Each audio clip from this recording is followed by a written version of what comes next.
निकाह नफसियत एपिसोड 5। हुसैन हवेली की सुबह उस दिन सामान्य नहीं थी।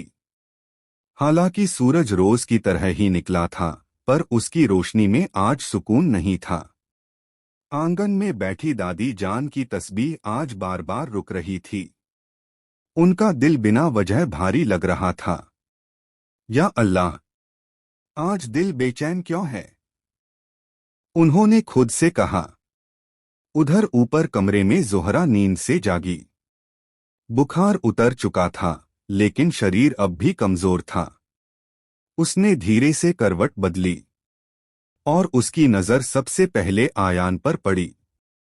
वह खिड़की के पास खड़ा था, फोन कान से लगाए। चेहरा सख्त, आवाज धीमी, लेकिन लहजा तनाव से भरा हुआ। नहीं, अभी नहीं, वह किसी से कह रहा था। अगर यह बात बाहर गई तो सब बर्बाद हो जाएगा। जोहरा कुछ समझ नहीं पाई, लेकिन उसके दिल में फिर वही डर उतर आया।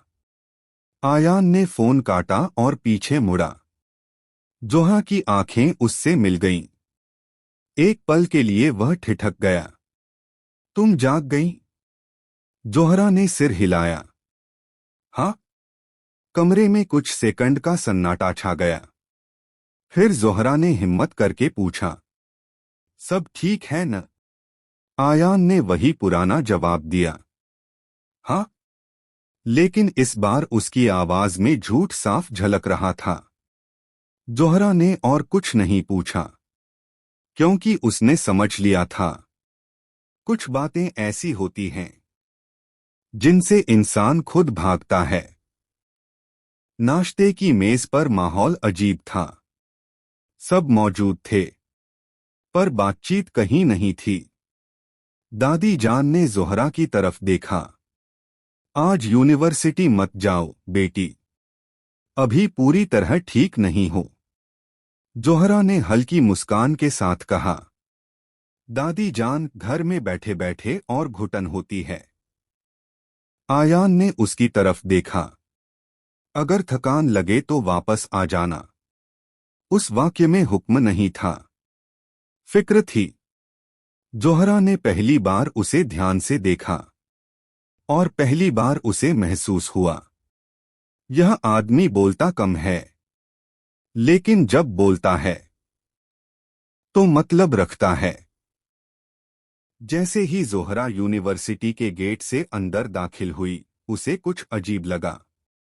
लोग देख रहे थे, रुक रुक कर, कुछ फुसफुसा रहे थे, कुछ मुस्कुरा रहे थे। वो मुस्कान जो पीठ पीछे काटती है। सना उसके साथ चल रही थी। तुम्हें लग रहा है या सच में सब घूर रहे हैं? सना ने धीरे से पूछा। जोहरा ने घबराकर कहा, मुझे अच्छा महसूस नहीं हो रहा। तभी दो लड़कियां पास से गुजरी। एक ने जानबूझकर जोर से कहा, आजकल कुछ लोग शादीशुदा होकर भी ज्यादा आजादी चाहते हैं। दूसरी हंस पड़ी। जोहरा के कदम रुक गए। उसका दिल जोर से धड़क उठा। कॉरिडोर में एक नोटिस बोर्ड के पास भीड़ लगी हुई थी। सना ने आगे बढ़कर देखा, और उसका चेहरा बदल गया। जोहरा, क्या हुआ? जोहरा घबराई। सना ने धीरे से मोबाइल स्क्रीन उसकी तरफ घुमा दी। एक फोटो, धुंधली सी। जोहरा किसी लड़के के साथ खड़ी थी। वही लड़का जिससे पिछले दिनों झगड़ा हुआ था। तस्वीर में ऐसा लग रहा था जैसे वे आपस में बहस नहीं, बल्कि बातचीत कर रहे हों। नीचे लिखा था, married but still too friendly. Zohra का पूरा शरीर सुन्न पड़ गया। ये झूठ है। सना गुस्से से कांप रही थी।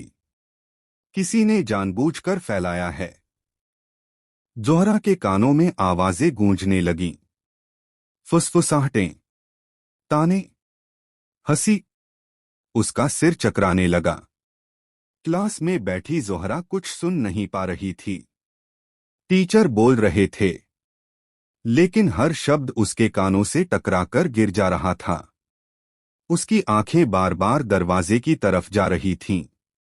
अगर आयान को ये पता चला तो उसका दिल कांप उठा।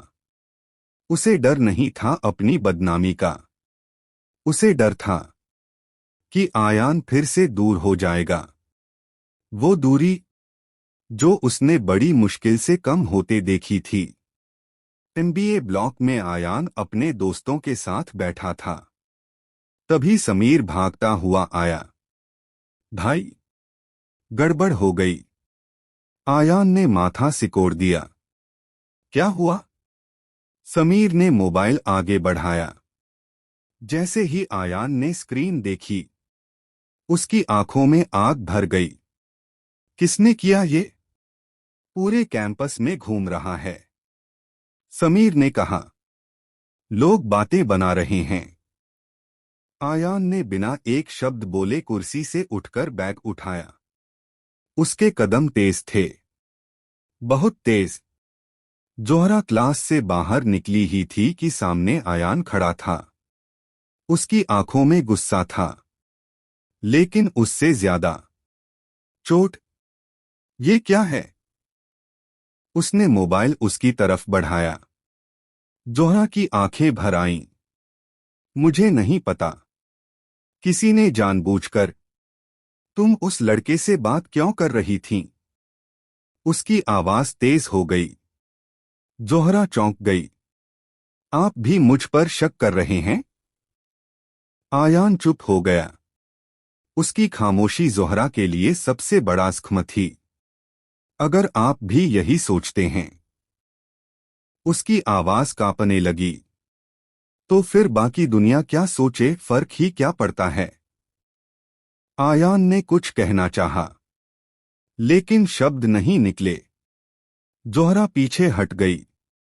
मैंने कभी कुछ गलत नहीं किया, लेकिन आज मुझे ऐसा महसूस हो रहा है जैसे मैं अपराधी हूं।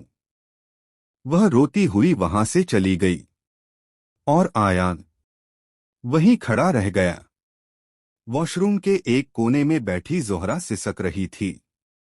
सना उसे संभालने की कोशिश कर रही थी। ये सब झूठ है, समझी?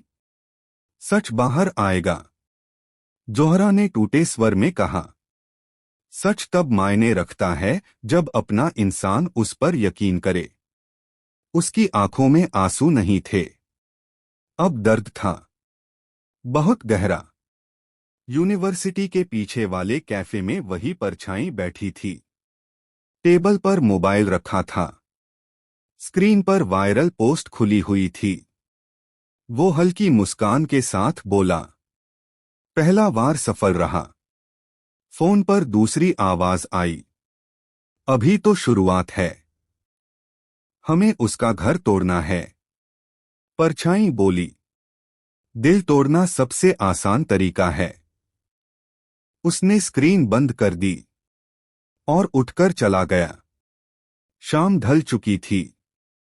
हुसैन हवेली की फिजा में अजीब सी बेचैनी घुली हुई थी। आंगन में जलती लाइटें आज रोशनी नहीं दे रही थीं, बल्कि परछाइयां बना रही थीं। जोहरा देर तक यूनिवर्सिटी से नहीं लौटी थी। दादी जान बार बार घड़ी देख रही थीं। इतनी देर हो गई, दिल घबरा रहा है। उन्होंने धीमे स्वर में कहा। अमीना बी ने भी बेचैनी से दुपट्टा ठीक किया। आजकल हालात ठीक नहीं चल रहे। उसी वक्त हवेली का मुख्य दरवाजा खुला। जोहरा अंदर दाखिल हुई।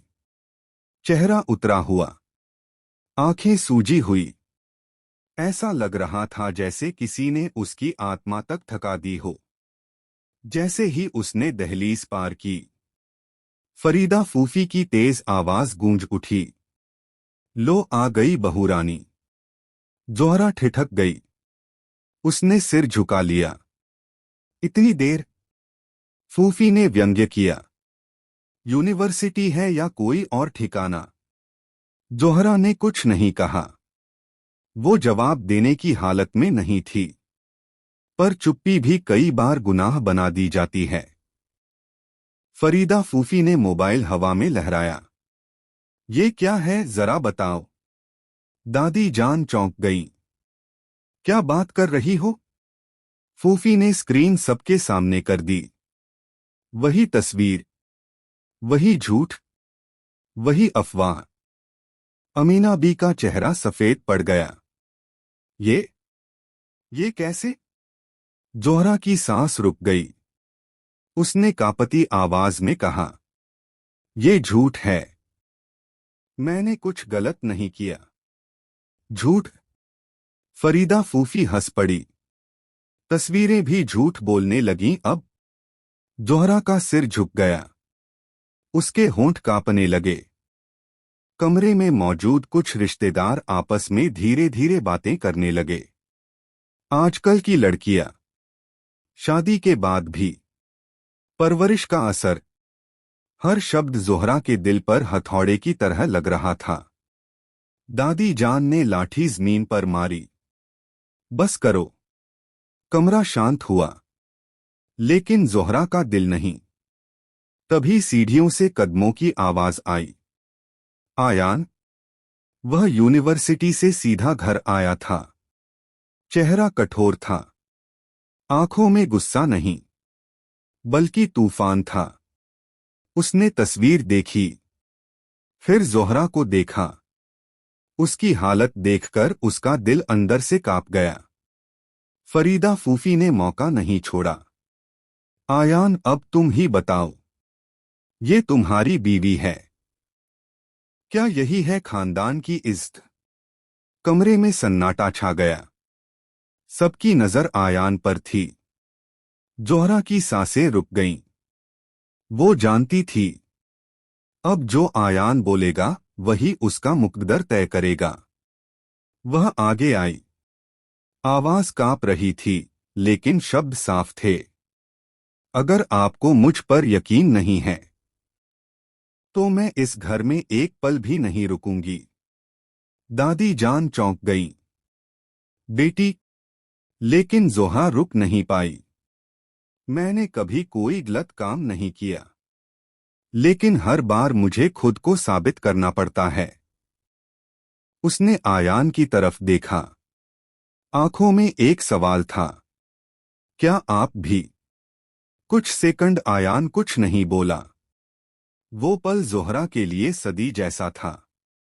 फिर आयान ने धीरे से कहा, सब बाहर जाइए। सब चौंक गए। क्या? फरीदा फूफी ने कहा। मैंने कहा सब बाहर जाइए।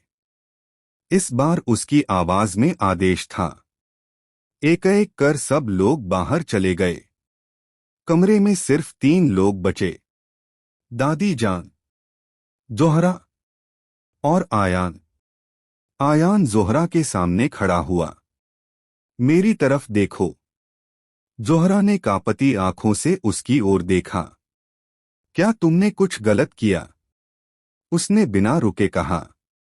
नहीं। उसकी आवाज में कोई डर नहीं था, बस सच था। आयान ने गहरी सांस ली। फिर अचानक उसने सबके सामने ऊंची आवाज में कहा, तो फिर कोई भी तुम्हें जज नहीं कर सकता। उसने दरवाजा खोल दिया। सब अंदर आइए। सब लौट आए। फरीदा फूफी के चेहरे पर विजी मुस्कान थी, लेकिन वो मुस्कान ज्यादा देर नहीं टिकी। आयान ने सबकी तरफ देखते हुए कहा, ये तस्वीर झूठ है। और अगर कोई मेरी बीवी की इज्जत पर सवाल उठाएगा, उसकी आवाज कड़ी हो गई, तो वो सीधे मुझसे टकराएगा। कमरे में सन्नाटा छा गया। दादी जान की आंखें भर आईं। फरीदा फूफी अवाक रह गईं। जोहा की आंखों से आंसू बहने लगे। लेकिन ये आंसू दर्द के नहीं थे, ये राहत के थे। फरीदा फूफी ने तिलमिलाकर कहा, तुम अंधे हो गए हो आयान।